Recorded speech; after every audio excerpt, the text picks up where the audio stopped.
All right, so Aaron, what are some of the resources you use to build your collection?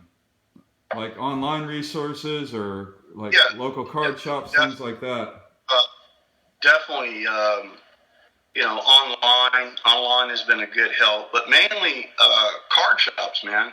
Those are the big thing for me. I've made a pretty good friendship with some of the card shop owners that are out there, and I'll walk in there and we'll have hour conversation just chopping it up about different products and stuff like that. But and that's how I learn, man. Is just going to different card shops. I mean, the internet is fine. You can read about it, but going into a card shop for me is a little bit better because you can kind of see it in hand, touch it, that type of deal, and actually see what it looks like versus the internet having a little picture of it or something. But for me, it's probably the biggest. It's probably the card shop. Yeah, and that's good. I'm sure people that own card shops are really glad to hear you say that because the card shop is such an important part of the hobby. I think that a lot of people that are in this hobby don't get to experience it. So if you're lucky enough to have a card shop, that's just way better for you. Yeah, and I feel kind of the same way a little. I like the card shops. And Nate and I talk about this a lot. My only gripes is that, especially in their glass cases, they really don't they don't move the product fast enough so they get new stuff in there. So along those lines, for those types of cards, I'm definitely more of an internet guy. But at the same time, I get what you say. When you're holding it, you can see everything in that card. When you're looking at a scan and then you get it in person, I mean, obviously the card as a whole looks the same, but there'll be maybe like a corner that's kind of that was a little worn, so you got some white on the corner that you didn't see in the picture. Even the best scans are not going to show everything that's going on with the card. Yeah, absolutely. But card shops are fun. The owners are fun. That's what makes it fun. I definitely agree with that. So, all right, and then another. We go into our LCS. We have 2-hour conversations in there. I think we have one final actual question for you here. What were the reasons that you got on YouTube and started sharing your collections? And also, do you feel that you've had an impact on how others collect? Yeah, most definitely. I think with YouTube, when I first started with YouTube, I just wanted to find out if there was other people out there that was as passionate as I was about the hobby. Moving down to San Diego, I didn't know anybody here, and it can get quite lonely, man, when you don't know other people that are collecting. So I thought maybe I would get on YouTube.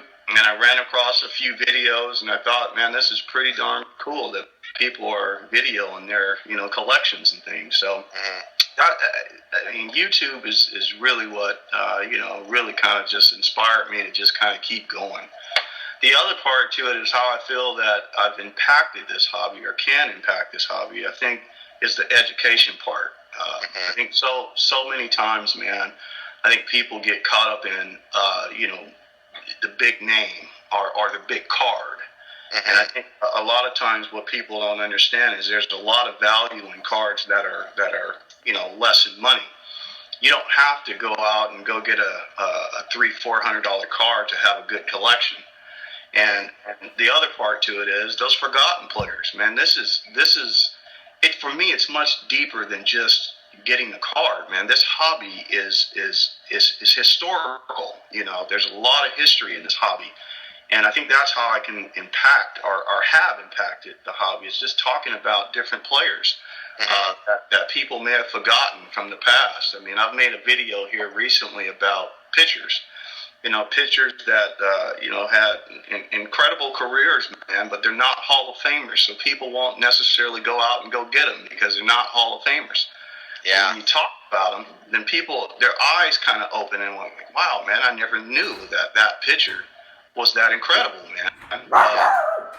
So I think that's one way that I think I can impact the hobby is just continue to educate, folks out there and just on who some of these players are. Well, what's interesting is the Hall of Fame is maybe the top 10 or 15% of players that ever have played baseball. Yeah. And you have players out there like pitchers that, or even other players, hitters or fielders that had a huge impact on their team's success and were great players for, even throughout their whole career, but for some reason their stats didn't add up, or they didn't have an MVP, so they can't be Hall of Famers. Yeah, and Aaron, I got to tell you, when you did those videos on the pitchers, I really enjoyed them because I learned a lot. I think I'm probably about 75% of the pitchers I didn't know much about at all. So I learned. So yeah, you've had that. That was great that you did that. And there's really so much to learn about the game. And that's what's great about the game of baseball. It's a historical game. Yeah, and who'd you start out? You started out with the Mike Norris card, right? From the 76 Tops.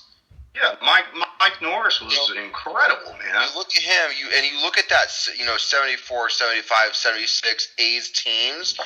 There were a handful of pitchers that had 20-plus wins in those years. Absolutely. And there are pitchers that after that, like you, most people wouldn't even know who they are now, unless you were a fan of the A's or. Well, just like in the 80s and 90s with the A's, where you got like Dave Stewart and Bob Welch. I mean, Bob Welch, yeah. Yeah, Bob Welch is a big one. I mean, He's won 26 games and no one knows who he is. Bob was incredible. Oh, let me. Can I show you guys before we end? Let me show you guys 2 cards. I'm going to show you guys, and I guarantee you, man, these guys right here, these are forgotten pitchers, man, that had hell of a careers, like this guy right here. People might not know who this guy is right here. Lou Vendetti was a hell of a pitcher, man, that people might not be familiar with. But this guy had a career of 17 years, man. He was a 2-time All-Star, man. You're talking about a World Series champion right here, man. MVP, nice. Also pitched a no-hitter. I mean, these are guys right here that are just forgotten. And yeah, it's not a high-value card, but there's so much history in this. Here's another one. Cliff Chambers. Oh, that's beautiful. It's a 19...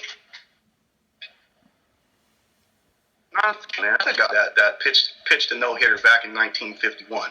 This guy has a lot of history with these cards, man. This is what I mean. Like this card right here, yeah, it's graded an 8, but ask me how much I paid for this card. I mean, I honestly, guys, I paid less than $5 for this. What? Yeah, not graded. Damn. But I bought it raw, less than $5. And then you graded it yourself, huh? Insane, man. I mean, beautiful card. Nice find. Love the passion from you, Aaron. Love the passion from you. I've learned a lot from watching your videos. I'd love to thumb through that collection of yours someday. How many 3-row boxes do you have with cards in them? At least I would probably say between here and probably about a good 6 to 7. 6 to 7. All right. Yeah, good 6 to 7. Do you use the 4-row boxes all for just top loaders or anything? Yeah, my screw downs, top loaders, things like that. I try to set it up in a way where it's categorized by the different brands and the different parallels. Like you'll see a divider for, refractors that were from, 90 through, 98, things like that. Oh, that's cool. The good year, exactly. And then I'll separate, Negro League players as well that came from the Negro League to the Major League Baseball. I'll have those separate in a 3-row. Like this guy right here, go into a separate box than the normal. People might not know who this guy is right here. This guy right here was incredible, man. Johnny Wyatt. Not only did he play in the Negro Leagues, but he also played in the Japan League. Wow. Just absolutely amazing, man. Nice. Incredible card. I love your passion for the history of the game. Right on, Aaron. Love it. All right, so we're going to end the interview there. Aaron, thanks so much for sharing. And guys, we'll put his link down below. You got to check out Aaron's channel. You got to check out all his videos. You do dabble in football too, so you'll enjoy his football cards. And there we go. There goes the phone. All right, guys. Yeah, So, thanks guys. so much for taking the time with us today, Aaron. That was awesome. Thanks so Yeah, much. thanks for having me, guys. I appreciate it. Yep, and you know what we say, guys. Happy collecting.